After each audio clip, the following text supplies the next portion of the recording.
My guest today is Boris Bohrer-Bilowitzki. Boris is the CEO at Concordium, the layer one blockchain that is redefining stablecoins and PayFi. Hey, welcome to the show, Boris. Thank you, Andy. Very good to be here. Thank you very much for having me. It is a pleasure. It is fantastic to have you here, Boris.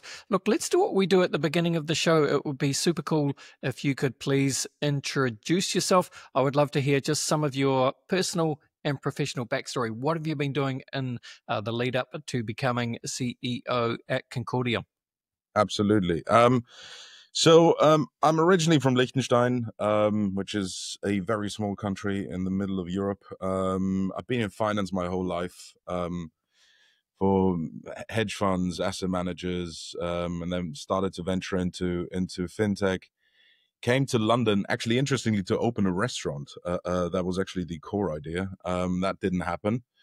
Met my then business partner, Dimitri, and we started a business called Copper, which is by now one of the largest custodians and prime brokers, prime service providers, infrastructure providers in the world. We started that in 2018, beginning of 2018, and the company grew significantly, to a multi-billion-dollar business and servicing institutionals only. It was kind of time. You might know, like during certain cycles of growth, you kind of realize that it's not really your time anymore. You kind of hand it over to the next group of people and management, and that's what happened. Decided to leave mid last year, and Concordium actually has been a client of Copper for a while. The guy who started it, Lars Seier Christensen, who is also the co-founder, and for 20 years he was the CEO of Saxo Bank. We kind of became friends. And I was always fascinated by this chain because of the identity layer, and I think we're going to go into detail there. Generally, from a philosophical standpoint, I'm very disappointed with how the crypto Web3 space has evolved over the last couple of years. Decided to do something about it, and this chain is uniquely positioned to do it. It was a little bit early, and I saw the opportunity, and so it happened that I took over and put a whole new management team in. And as of beginning of this year, I have a completely new strategy and focus, and it's doing very well. So, that's basically the entire story. If you want to drill deeper, just go for it. But that's really it. Fantastic. All right. Well, let's start to do that, Boris, then. So you said that, you're a little bit disillusioned with, I guess, crypto or Web3. So maybe that's a good place to start if we just lay out a bit of context. So just, love to understand from your perspective, what you mean by that. In your view, what is Web3? What is Web3 supposed to achieve? I suppose in finance, how's Web3 supposed to help people, and why hasn't it quite lived up to expectations to date? What do you think are the problems that are holding Web3 adoption back? I mean, there are quite a few angles to this. As we all know, it all started with Satoshi's white paper, right? And if you actually read, I'm doing this at least once or twice a year. I'm reading the paper. I mean, it's only 9 pages, whereas the last one is just appendix. But the very first sentence is the one that kind of sticks out to me, and it's all about digital global money value transfer that should have been enabled. But we kind of ventured on that route early on, but then we kind of somewhat lost focus, in my opinion. And what happened there is, which is understandable, in high innovative or high phases of innovation, there is all sorts of stuff that is basically happening. And what we've seen in the various, first we went just purely on the fundraising side of things with the ICO boom. Then we had 2020, 21, where it was all about DeFi and, the punks and apes and NFTs and all that good stuff. And that's rightly so, which kind of opened a load of other opportunities, don't get me wrong. But it seems like we didn't get out of that trot. If we really want to think about what this technology layer is prone to be able to do, redefine of how we are interacting financially globally, in terms of how we should be transacting. At the end of the day, what it comes down to is that this doesn't work with some sort of an identity layer. And what I mean there specifically is, if you think of the world today, I can't just rock up to a bank, say, give me an account and I would like to access all your services, and not basically say of who I am. That's just not how it works. I understand that the absolute core of what the core belief of this space was and partially still is to kind of oppose this system completely, but it won't work because of the regulatory barriers that just simply exist. So, on the one side, you can kind of say there are quite a few security concerns. On the other side, you can say, what was the core promise with regards to, things like cross-border payments, which are quite slow, expensive, riddled with intermediaries, which is one of the reasons why it's so expensive. And at the end of the day, really kind of rowing back on a load of things. I personally believe that the ability to do this on a layer that allows you to interact with privacy preserving identity is the only way forward. Does that basically cover it in short for you, or? Yeah, I think so, Boris, and I think that's an excellent point. There is a difference between privacy and anonymity in blockchain, right? Yeah, massively. I mean, it all depends on how you implement it as well, right? There is, you've got the so-called privacy chains. That is something that just won't be able to kind of fit into the existing legal and regulatory framework that globally exists. You need to do it in a different way. And as I can see, and we've done extensive, of course, we kind of looked into this, you might guess, that we're the only ones to kind of do it properly. Which is very much then in line with, I think, the next wave of innovation and growth. And the word innovation is also kind of thrown around a little bit too easily, in my opinion. The innovation happened, ultimately with the core technology, and this is like over a decade old, as we all know. It's how you can use it and how you solve for specific problems. And there are loads of problems that are existent. And no adoption has ever happened by creating new problems that you then solve. You need to solve a specific problem that exists, and we are very uniquely positioned to do so. So walk us through a little bit of this, as you call it, the identity layer then. So, I mean, on your website, there's quite a wealth of information.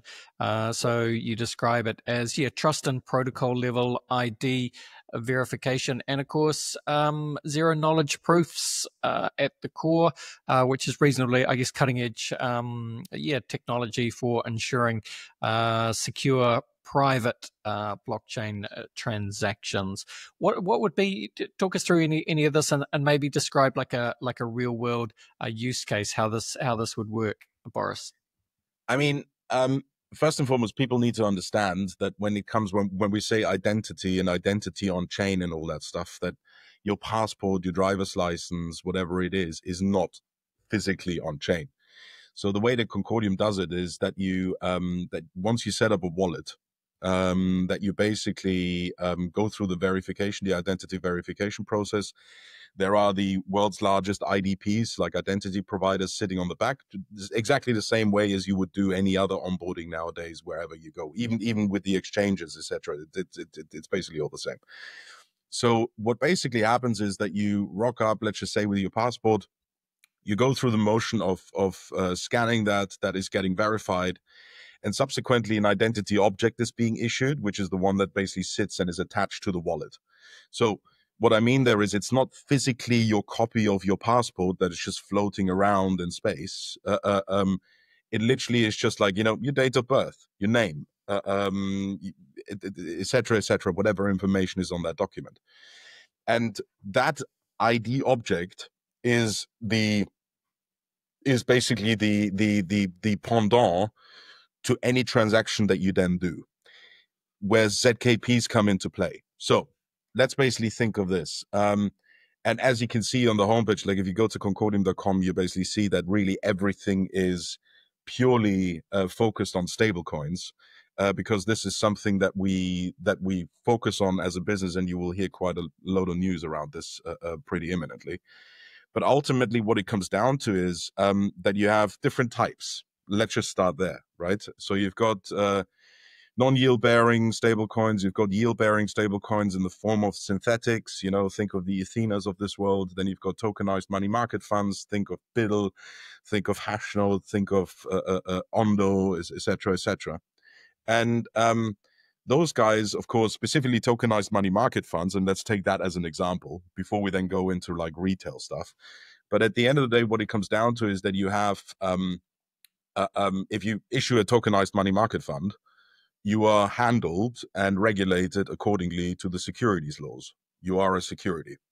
So when it comes to that in the US, specifically, if we take that as an example, they have very strict rules of who is able to subscribe to them, who is able to invest to them, which is one of the key hindering points that you actually seen in that industry.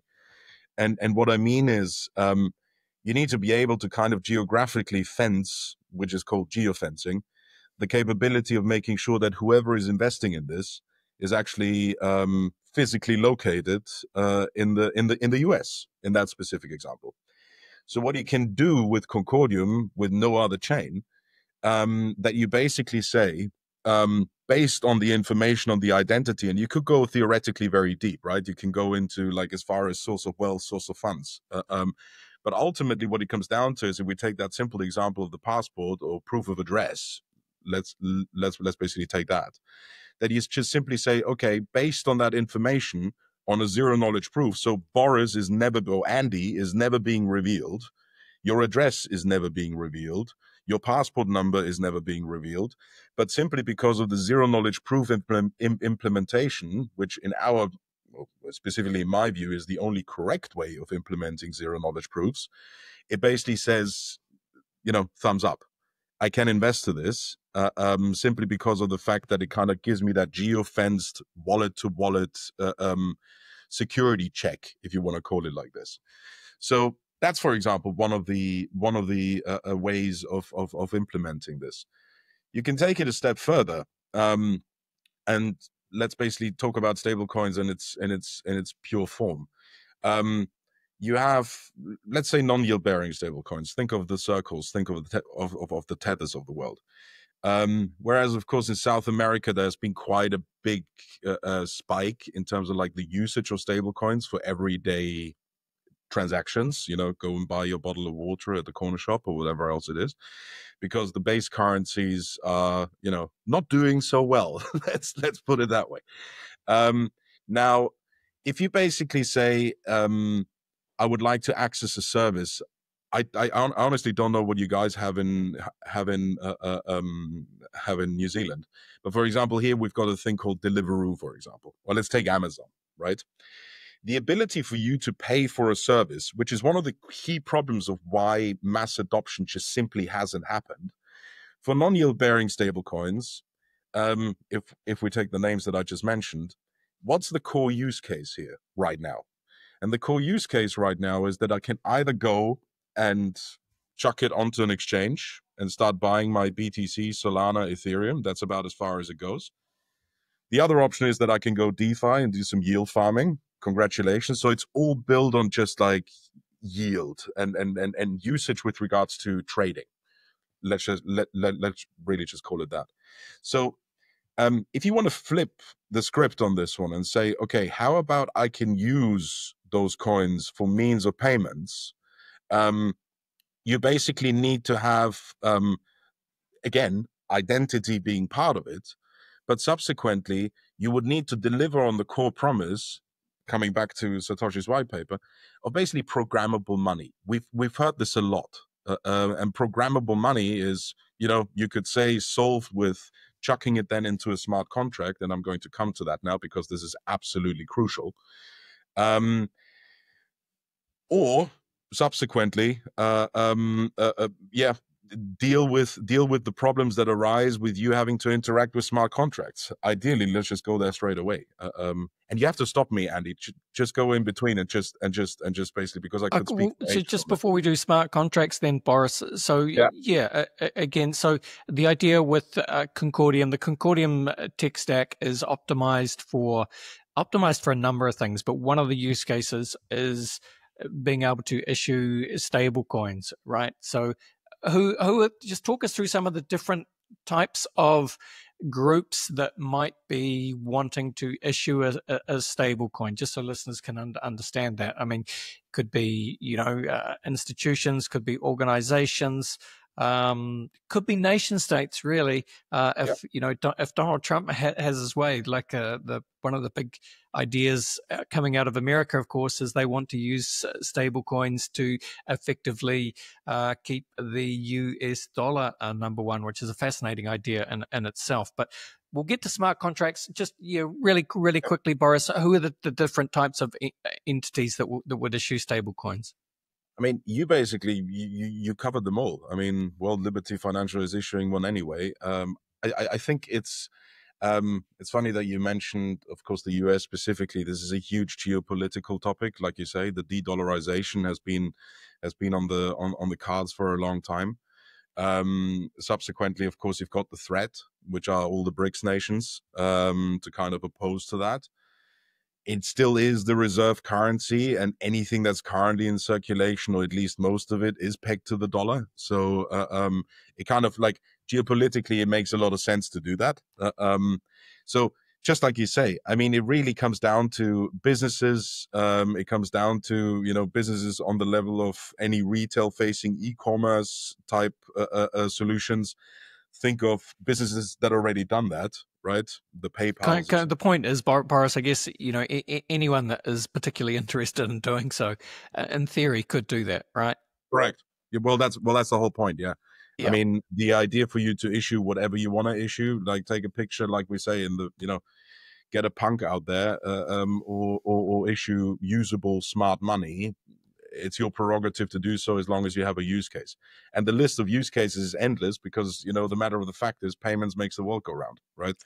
So that's really what's the difference then with the smart contracts? Because, and I'm guessing that you're heading in the direction of the problem with programmable money is that sometimes there are flaws, or there are vulnerabilities, and there are particularly clever people out there that sometimes have less than clever motives. So you've got to make sure that your code is reasonably tight, Boris. Yeah, I mean, there are different views, but also with all the issues that we've spoken with, if we go down that route, it ultimately comes down to that one of the key problems is risk, right? In any shape or form that I would like to interact with any business and ultimately any technology. Now, one of the core risks is that the way that value is being transferred today is mainly happening in the form or in the usage of smart contracts, which kind of start acting as a custodial function. And the way that I like to refer to them is nothing else, like a smart contract is nothing else than a dumb bank.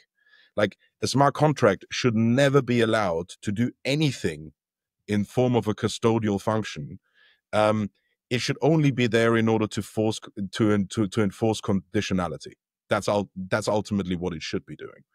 Now, the space, because it has moved the way that it has in terms of, like, what we discussed earlier, in terms of, like, innovation, it became very complex very quickly. You've got all those different token standards, the ERC standards for Ethereum, and then TRX, Tron, like, etc., etc. And they solved for different problems at the time. But what it ultimately comes down to, if you really want to program money, if you really would like to have smart money, You need to be able to do this on the base layer, which is why we have PLTs. So protocol level tokens is that you are issuing natively, aside of our native currency right now, CCD, you issue natively directly on the layer one. You don't issue on a layer two in the form of a smart contract. Now, what that does, it ultimately comes, and I mean, anybody like you listeners will know this very, very clearly, but also like anybody that is new to the game, it ultimately comes down to that anything that you have seen over the course of the last couple of years, and I think the latest very good friends at Bybit, Bybit was a very, very good partner at Copper. I know Ben, is one of the core problems, right? Those were all smart contracts where underlyingly they are an incredible attack surface in order to do very complex attacks. And if you go and Google smart contract hacks, you will find quite a lot of results. If you go and try and Google blockchain hacks, like layer one hacks, you won't find anything. And that's basically the narrative. So what we are doing here is nothing else but simplifying things back to the core promise of why this industry exists in the first place. The big players won't be able to do that, quite frankly, because they're kind of too far down a rabbit hole. And, good luck to them. So what it ultimately comes down to is when we talk about PLTs, that you have this money, those stable coins issued on a protocol level, at which point you can start programming all sorts of stuff in with the stuff that we discussed earlier, geofencing, age verification, all sorts of stuff. Age verification is a huge topic right now, right? Simply just logging on, think of social media, but think of gambling, gaming, all sorts of topics where you can do it in a privacy preserving way, whereby you're not being a privacy coin, which is something that just, in my opinion, doesn't work from a regulatory perspective. Yeah, that's well explained. Yes, so protocol level tokens, essentially optimized for programmable money, and you can just people can make sure that they are compliant in whatever jurisdiction or area that they're operating under, and it will just become much more efficient depending on whatever people are trying to do. So just close it out then. In terms of the protocol level tokens, what are the sort of longer term implications then for finance and for markets and for efficiency? I mean, ultimately, if you want to close it out on that front, I mean, ultimately, when it comes to PLTs, it opens a whole floodgate of opportunities in terms of how you would interact. Like, the question is how you interact with the money, right? And in this case, also, if you look at our roadmap, there is something in Q3, Q4 that we're working on, which is, locks. Smart locks, multi-locks, etc. So you can read up on it on the homepage. But ultimately what it allows is that you can start touching all sorts of lines of finance, if you want to call it like this. Trade finance is a huge one, for example. Natural resources that are being traded is a multi-trillion-dollar market. And ultimately comes down to that I would like to be able, unlike the only way that it would be able to do today, where I think of a payment schedule, right? So this is $100 million transaction, and it's being released according to certain, third-party observers or whatever it is, like certain conditions that are being met. So what you could do, the only way that you can do this today is that you just simply issue that amount of money, right? Chuck it into the smart contract with a schedule. And it basically releases accordingly. But that money physically then sits there, which is one of the key problems, right? Because at that point, it's vulnerable.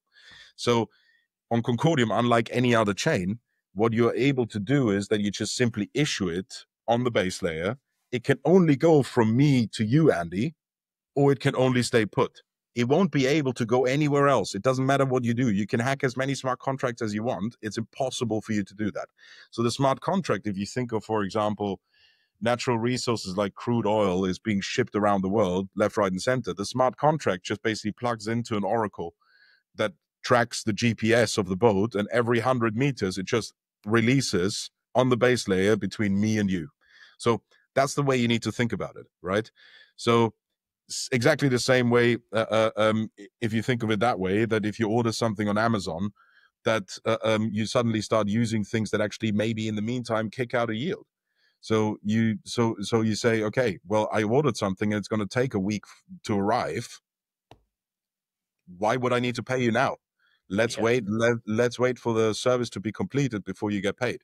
And at that point, because you can program it into the base layer, the suppliers are getting paid immediately, right? So it kind of doesn't need a finance function anymore internally on your side in order to kind of make sure that all those payments are happening at the same time or basically in a sequence. So the opportunities are endless. Like we could talk for hours on that one. Yes, indeed. I couldn't agree more. Thank you, Boris. Well, look, as we finish off this part of the podcast, then for people that want to learn more about what you guys are building at Concordium, what is coming up in terms of the product roadmap, how can people get involved? What should they do and where should they go? Yeah. Look, I mean, at the end of the day, what it comes down to is, we've got a really good online presence. So ideally, you go to concordium.com. There is, you can learn anything with regards to what the protocol stands for and what we're building and what we're doing.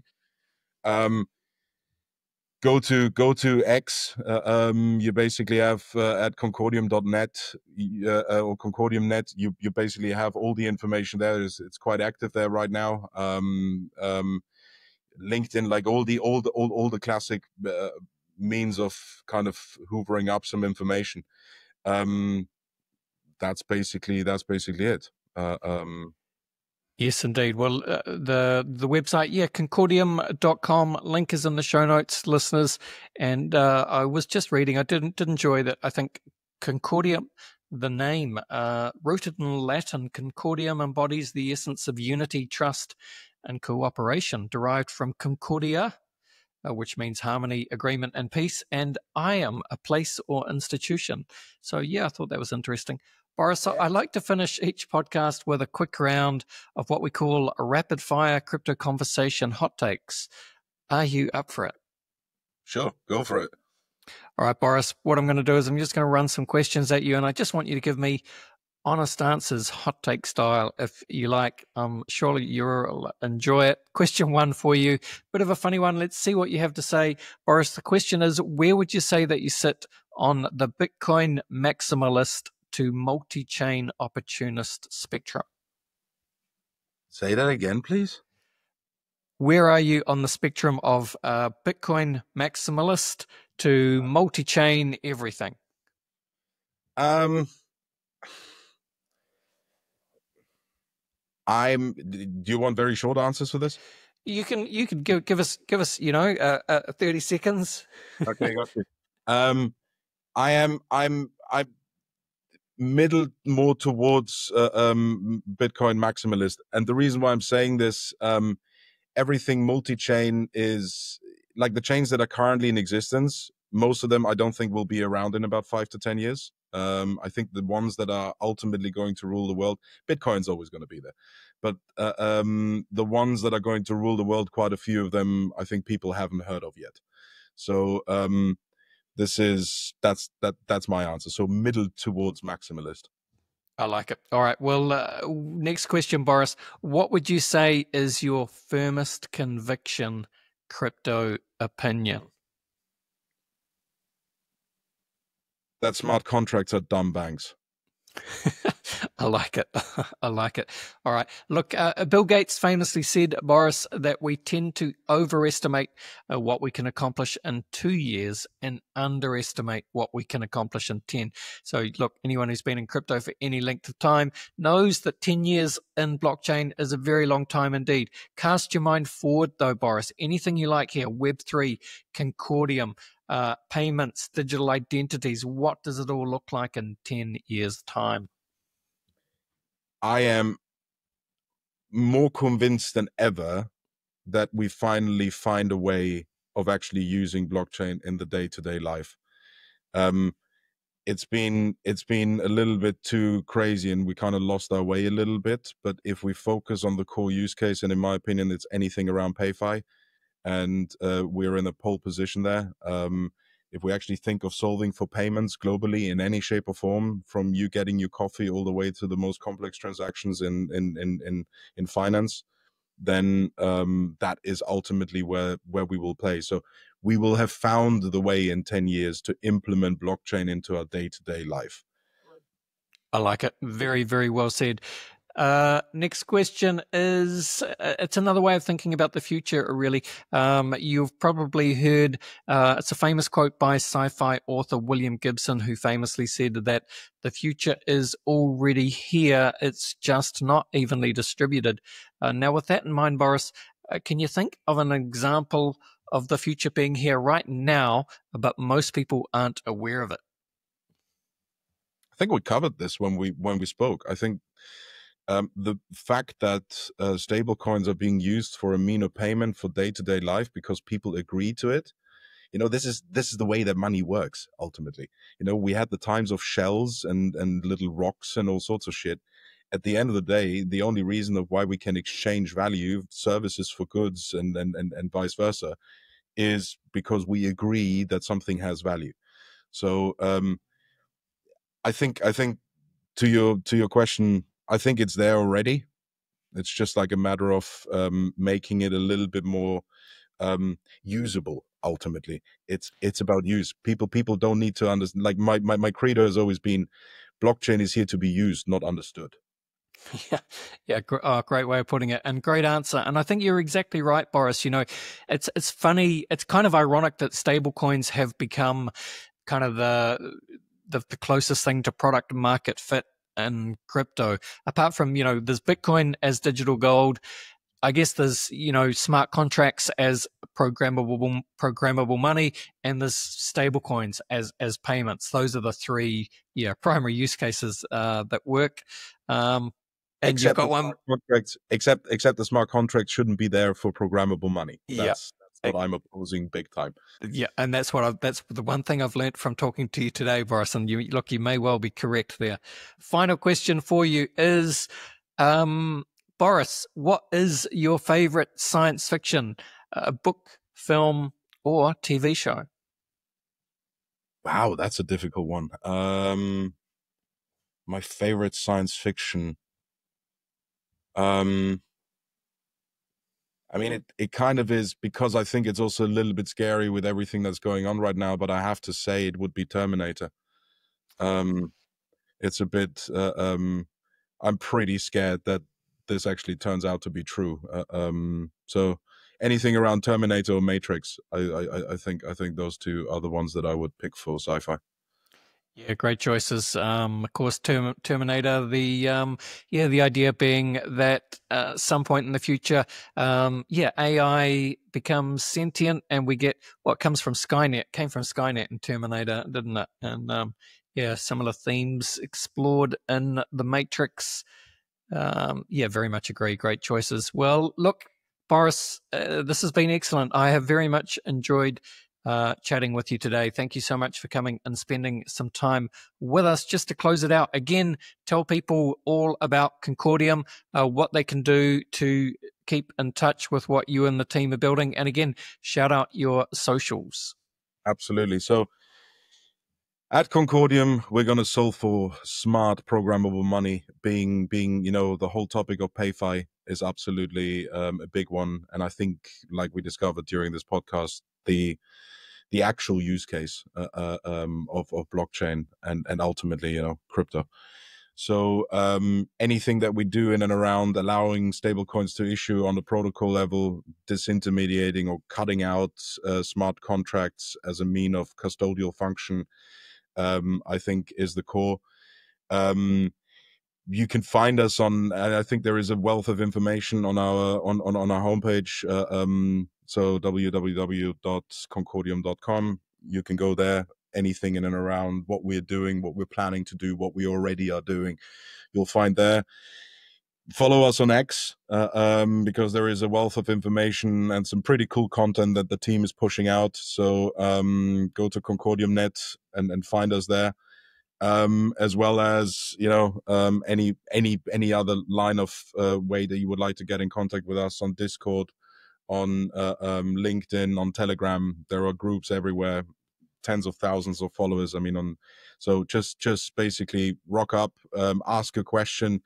We're very keen in order to hear. We've always been very engaged with our community, so we really want to kind of make sure that we cover things. And there is only so much that also I and the team can think about, and it's always great to kind of hear if there are other problems that need solving. So feel free to be as candid and open as possible, and watch this space, because in the next couple of weeks you will hear quite a lot about us. So with that, I think that's all of it. Oppose smart contract as banks, guys. Step away from it. Awesome. I love it. Thank you so much, Boris. All the best, and bye for now. Bye.